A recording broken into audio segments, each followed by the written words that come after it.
I'm Miss Lisa and welcome to Miss Lisa's Learning Hub. Today we're going to talk about our word of the week, and that word is rigorous. Rigorous means something that is extremely thorough, exhaustive, or accurate. When something is rigorous, it's usually very difficult. Let's look at our sample sentence. The trainer required a rigorous daily workout. So that means it was tough. It wasn't something that was easy. Another example.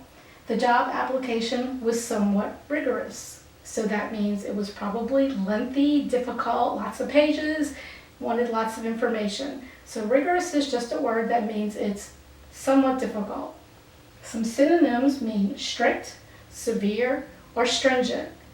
And some antonyms, which are opposites, would be easy, lax, or lenient.